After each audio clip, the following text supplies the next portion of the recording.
الكتابة ليست شيئاً لطيفاً فقط، إنها ضرورة، وهي أيضاً حجر الزاوية الذي غالباً ما يتم تجاهله في جميع عمليات تسويق المحتوى تقريباً.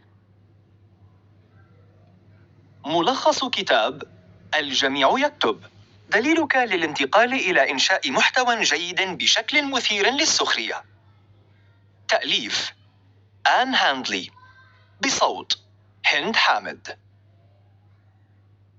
هناك العديد من الفوائد التي يمكنك تحقيقها عند إنتاج محتوى مكتوب بجودة عالية، ومن هذه الفوائد المزيد من الفرص لجذب أكبر عدد من العملاء إلى موقعك الإلكتروني أو منصتك التسويقية الخاصة.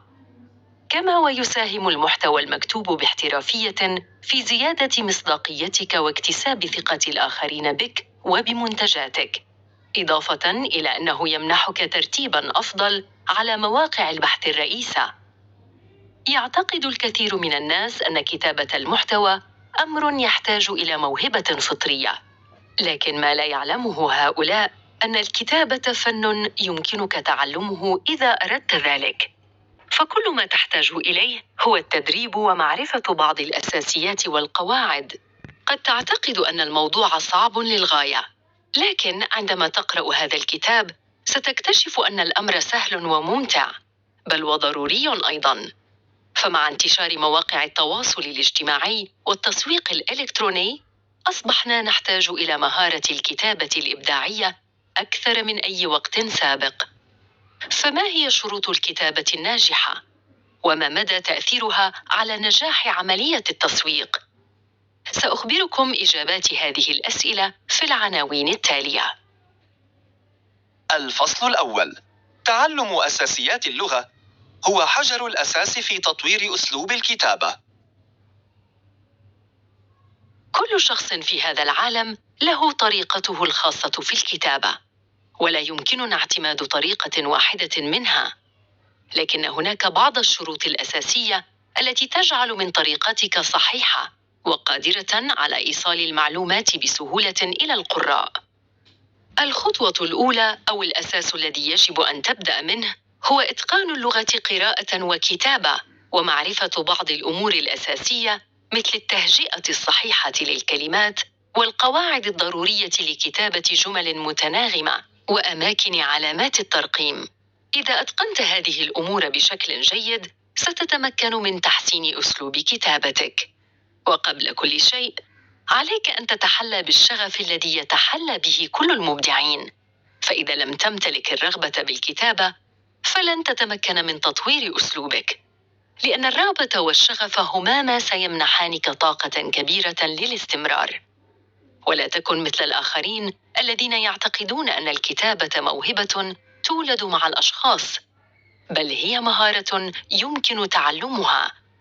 قد تأخذ وقتاً طويلاً في ذلك، ولكن في النهاية ستصل إلى هدفك. سأبدأ الآن بشرح قواعد الكتابة الجيدة لك. الفصل الثاني: لا بد من اختيار موضوع الكتابة بدقة تجنباً لإغضاب القراء.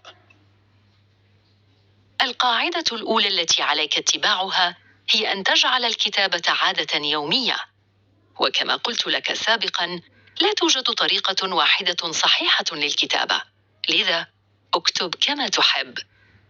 قد يتأثر بعض الأشخاص بأسلوب الكتابة الذي تعلمناه في المدارس، وهو مقال له هيكل خاص وثابت مكون من 5 فقرات يبدأ بالمقدمة وينتهي بالخلاصة، لكن هذا الأسلوب ممل لكثير من القراء، فالأفضل لك التنويع والتجديد لجذب انتباه قرائك.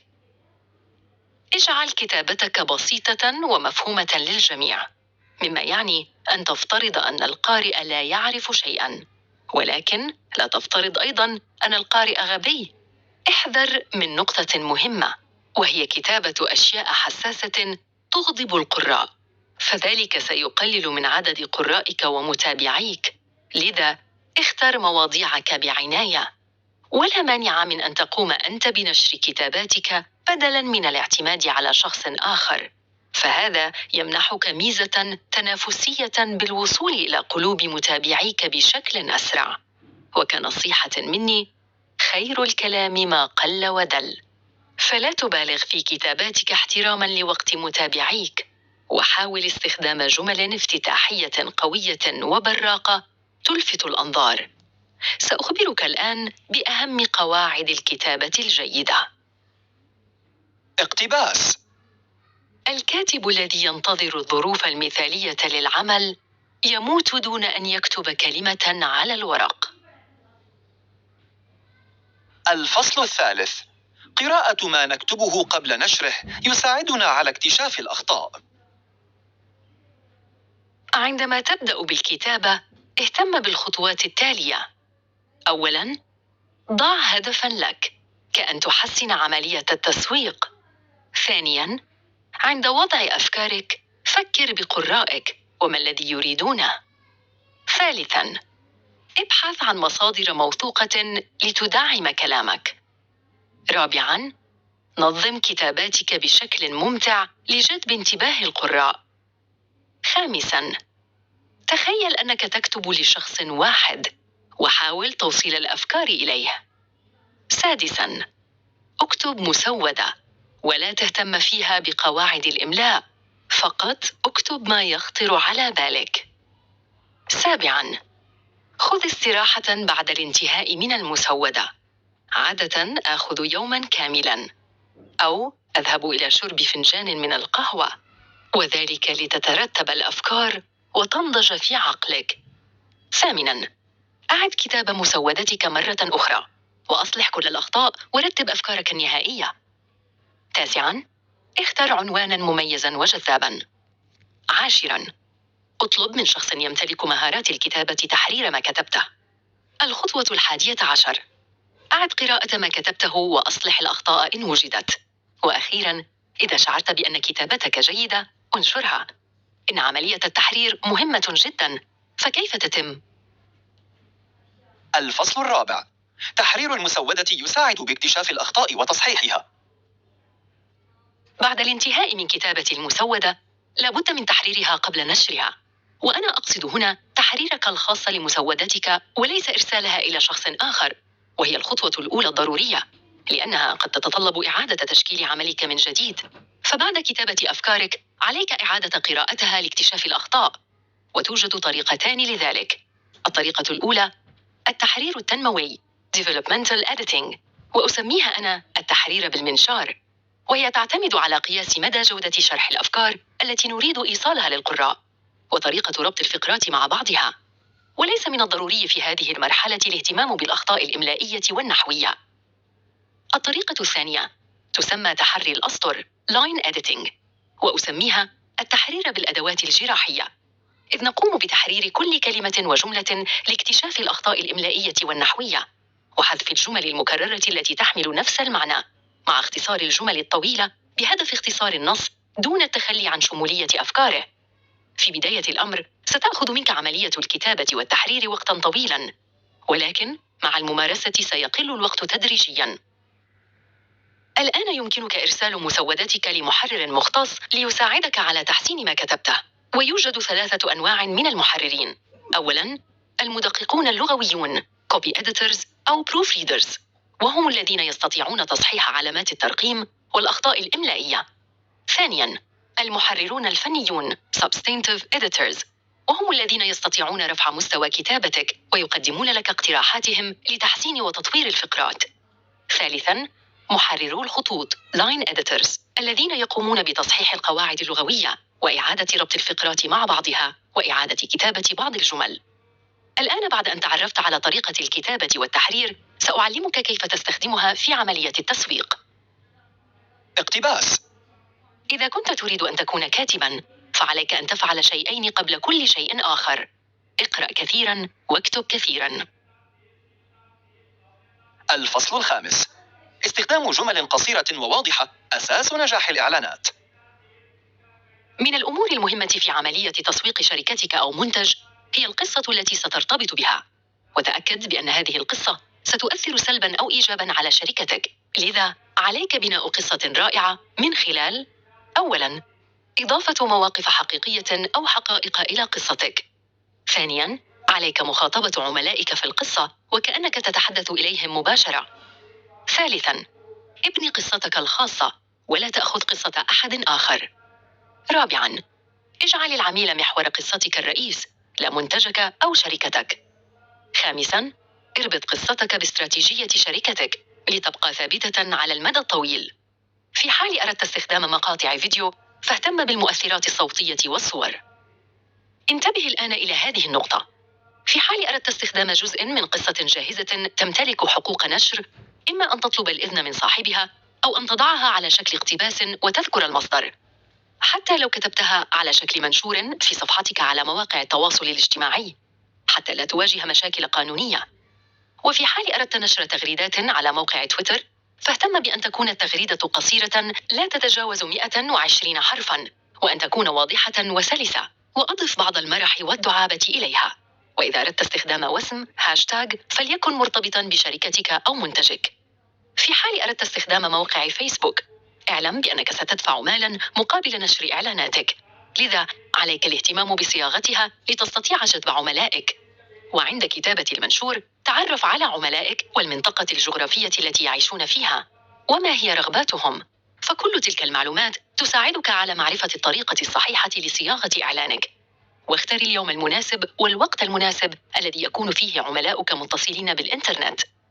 واستخدم صوراً ذات جودة عالية، ومن الأفضل أن يحتوي المنشور على 100 حرف إلى 140. وهذه الشروط تطبق على جميع المواقع الإلكترونية مثل الإيميل ولينكد إن والمدونات. لكن ما هي الأدوات التي ستساعدك على إنجاح إعلاناتك؟ الفصل السادس. تعتبر مخازن الصور مصدراً لصور مجانية غالباً لا تمتلك حقوق نشر. توجد بعض الأدوات التي يجب أن تمتلكها لتنجح في الكتابة. أولاً، أدوات إدارة البحث والمعرفة التي تساعدك على جمع المعلومات وحفظها، مثل تطبيق مايكروسوفت ون نوت. ثانياً، أدوات الكتابة Writing Tools مثل أجهزة الكمبيوتر المحمولة. ثالثاً، أدوات الإنتاجية Productivity Tools، وهي التي تزيد من حماسك وتنظم أعمالك لتزيد من إنتاجيتك، مثل موقع Weave Writer. رابعاً، أدوات التحرير Editing Tools كموقع Grammarly.com. خامساً، أدوات الكتابة غير النصية Non-Text Writing Tools، وهي مناسبة للأشخاص الذين يتحدثون أثناء تفكيرهم وربطهم للأفكار بدلاً من كتابتها، أي تقوم بتحويل الكلام إلى جمل مكتوبة كموقع Nuance.com. سادساً، مخازن الصور Image Sources، والتي هي تحتوي على صور مجانية لا تمتلك حقوقاً تجارية يمكنك استخدامها، مثل موقع Google Images. فقرة بارزة من الكتاب.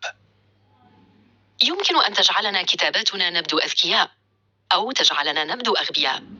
يمكن أن تجعلنا نبدو مرحين أو دافئين أو أكفاء أو جديرين بالثقة. ولكن يمكن أن تجعلنا أيضاً نبدو رتيبين أو مرتبكين أو مملين تماماً. هذا يعني أنه يجب عليك اختيار الكلمات جيداً والكتابة باختصار وتناسق وتعاطف صادق مع قارئك. وهذا يعني أنك تضع قيمة جديدة لمهارة غالباً ما يتم تجاهلها في تسويق المحتوى. الخاتمة. كلنا نمتلك جزءاً من مهارة الكتابة، وكلنا نستطيع أن نكتب وأن نبدع في هذا المجال.